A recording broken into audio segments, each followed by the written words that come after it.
and now for the compassion, the merciful. Hello to all our friends and viewers from all the world. And I want to thank you all for the support you had to my channel and the collaboration you had and the great comments that you posted to me, and it was really a good help for me to understand my poor points, and I really want to improve them in the next videos. Today we want to talk about a new topic, a religious topic. I want to talk about the religion of Islam, and we want to talk about fasting in the Ramadan. Beside me is my brother, Fadai. I don't know if you want to have a word in yours. In the name of Allah, the most compassionate, the most merciful, I also say hello to all our viewers and happy Ramadan. I hope we can have a good program tonight.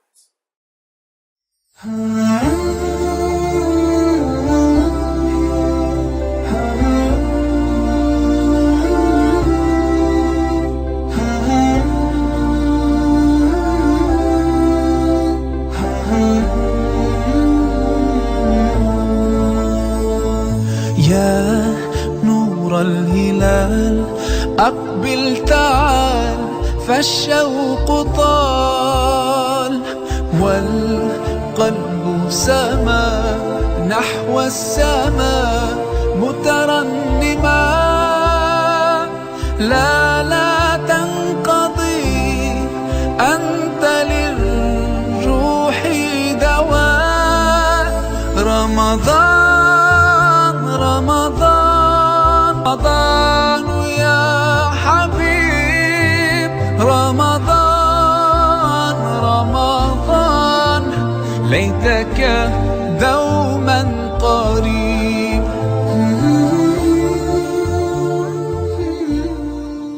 Fasting in Islam is to abstain yourself from eating from the sunrise to sunset, and after that break your fast with iftar, which is a kind of feast that we have when we want to break our fast. And we do this in 30 days. We have a kind of Eid, which is a kind of ceremony that we have. We call it Eid al-Fitr. Fitr feast. Fitr feast, yeah. Thank you. It is celebrated all around Islamic countries. Mm-hmm. It's really important for Muslims, and they think that after fasting for a month, at this ceremony, they can get their prize from Allah. There are two kinds of, as you call it, rewards or prayers for the Muslims. It is not a bad thing to ask God for something for your usual life, your routine life. You need money, you need a job. But it is not everything. Many Muslims think about the lofty goals, think about other aims of the life. It's a kind of, spiritual goals that you want to approach God. And it's very important, concept in Islam, approach God. This approaching needs some clarification. I don't think we have enough time for talking about what this approaching means. But it is a kind of, as you know, transcendence in your soul toward God. I think by fasting we are really getting close to God, and by doing all the Islamic deeds, really we can really get ourselves close to God, approach to God. And after a definition of the fasting in general in Islam, then we want to talk about the philosophy of fasting and why we fast at first place. If we want to talk about the reason that we are fasting as Muslims, first we can say that it has in general two aspects. The first of them is the physical aspect, that the effects and the implication of the fasting on our body as a human. But after that we go to the higher level and we talk about the spiritual aspect, the spiritual facets of fasting and how it can make our souls bigger and greater. In the first place, I want to talk about the implication on our body. Today it's proven that the fasting can be very good for the health of the people, health of the human, because it can prevent some of the illnesses. And some physicians do believe that this kind of fasting can purify your body and can eradicate some toxic materials in your body, substances. But I think it's better to talk about another aspect of fasting, because as you know, today I have seen a lot of objections to fasting. Because of what? Because there are some medical articles or some medical claims about the detrimental aspects of fasting. And I think maybe because the medical sciences always are growing one day after another. Maybe they prove something today, and after that they reject it tomorrow. Because of this today, there are two, as a matter of fact, groups, opponents and proponents of fasting, just by looking at its physical science, just science aspects, yes. And maybe as there are many, as a matter of fact, opponents, and I think it's not good to limit this subject to talk about or try to just prove fasting from this part that yes, it is good for your body, it is good for your health. I think if we, as a matter of fact, throw a light on other aspects, I mean the spiritual one, definitely Islam and God asked us to fast because of that part. And these physical consequences are something minor compared with that goal. So we can have another discussion in this field. So I think it's better to talk more about that part and leave this, I don't know, a kind of disagreement or agreement between the people, or between the opponents and proponents of fasting. Is it good for your body or is it not good for your body? Let's talk about that. In the next part, we talk about the spiritual effects of fast. The fast, in general, can complete our souls. It can enhance and improve our souls, because when you're fasting, you're preventing ourselves. You're abstaining ourselves to do something that we can really and easily do them in our daily lives. For example, doing sins. But when we fast, we are putting a control. We are manipulating ourselves not to do that. And it's kind of the self-control which we can achieve that by fasting. Another one is the self-restraint, is another kind of control that we have.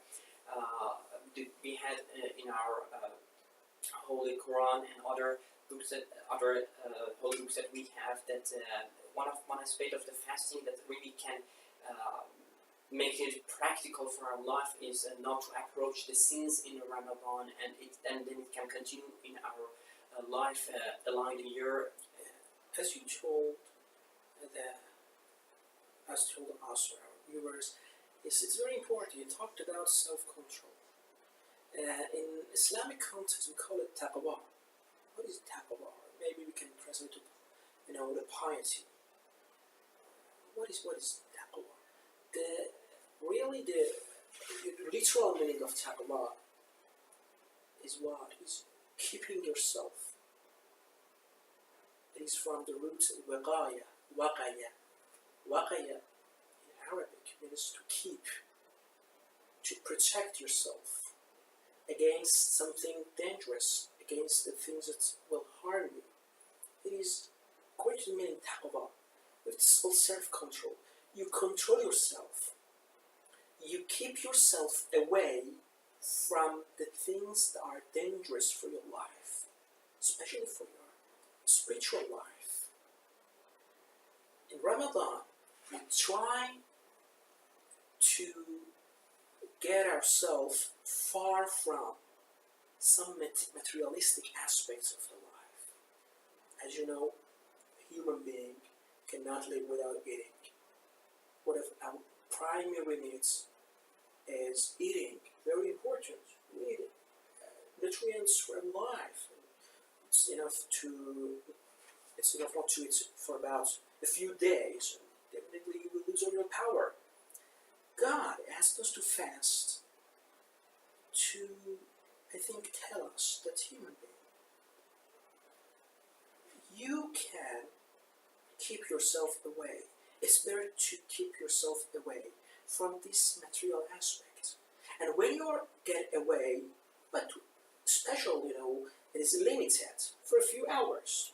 Not to extent that, for example, you lose your health. No. A few hours. When you are far from this part from your body, you can think more about other things. You can think more about your, as a matter of fact, higher level of your soul. You are not limited to just eating your life. It is a kind of a symbol. Symbolic. It's kind of symbol. God asked us to get far from one aspect of our daily life, one of the most prominent ones, eating. Tell us yes, you can get away from it and you can think about other things, other aspects. It's self-control. And when you think yes, at the end of Ramadan, you think yes, for about 30 days I could control myself. I didn't eat for many hours, 2/3 of the time during the month. I didn't eat anything. So I can control myself. I can do many other things. And I can live without many others of, materialistic aspects of this life. It's very important. You can say it's self-control. The second point was about yes. It is a kind of, as I told you, a symbol.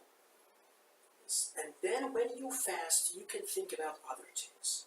You can think about other decrees of God. God has asked us, yes, not to tell lies. God has asked us to behave the others in a good manner. God has asked us to, yes, respect others, to help them. It is a time.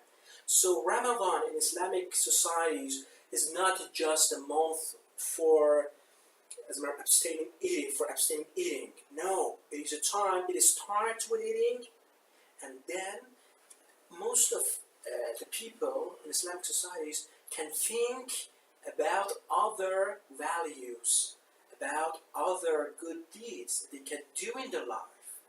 So all these spiritual aspects in Ramadan is because of starting or getting far from eating. Then you can think about other things, and you can think about higher values in Islam or in humanity in general.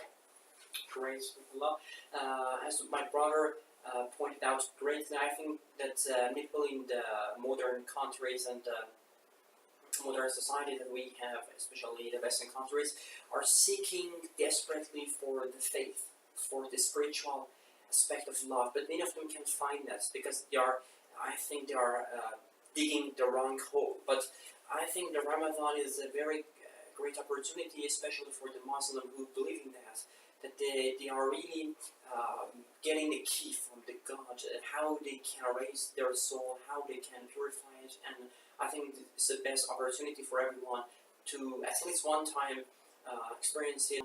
That the less you seek the materialistic part of the life, the more you gain from the spiritual part.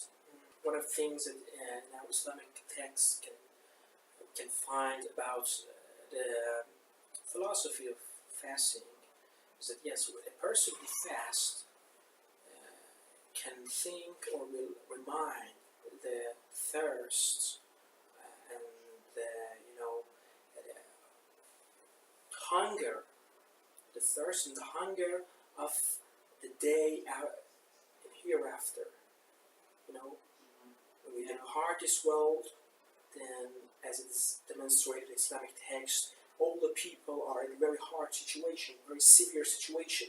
There are no food, there are nothing, you are thirsty, you are hungry, and this, starvation or thirst is something that we can find in Ramadan. As you can think, it is a kind of, a point to, as a matter of fact, signify something else, to think about your life after death, about that situation. When you think about, yes, what a difficult situation I will encounter, and God has told us that the people who obey the divine rules, who observe the Islamic instructions, will be, as a matter of fact, in better situations.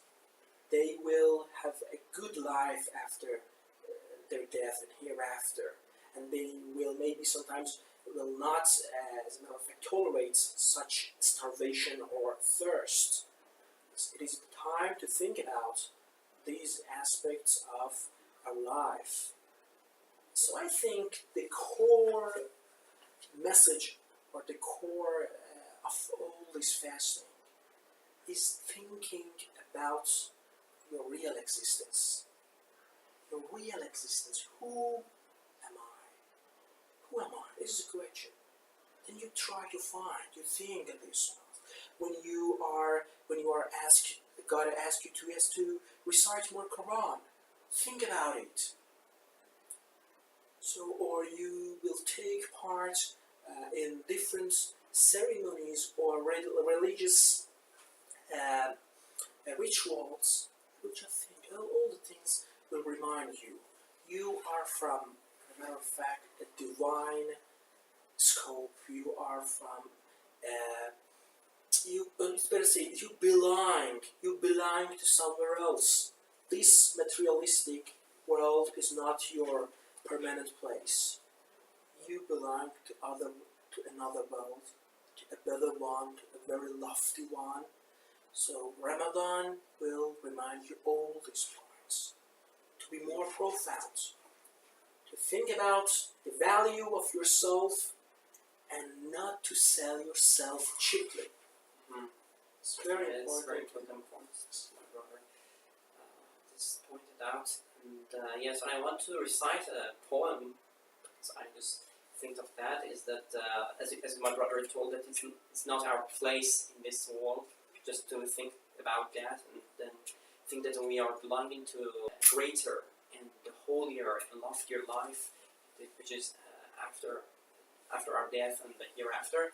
And it says that مرغ باغ ملکوتم نیم از عالم خاک، چند روزی قفسی ساختم از بدنم.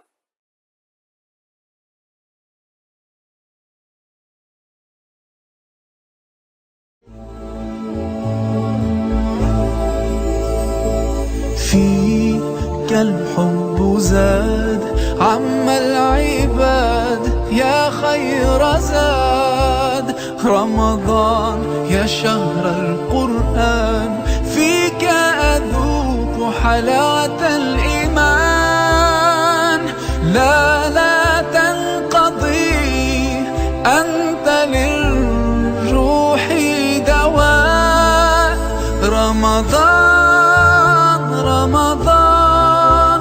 رمضان يا حبيب رمضان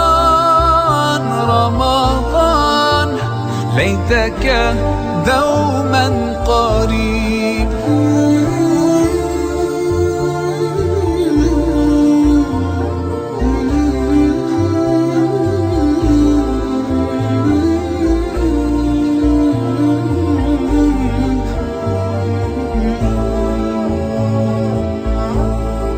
كم أهواك يا شهر الصيام أنا لن أنساك فأنت في قلبي دائما تمضي الأيام ودعائي كل عام ربي تقبلنا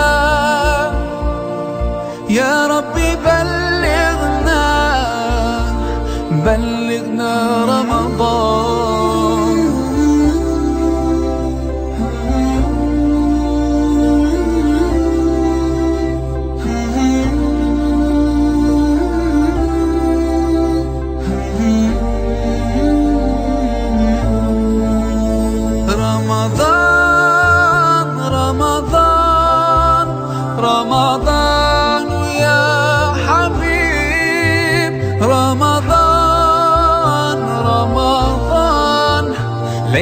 ليتك دوما قريب.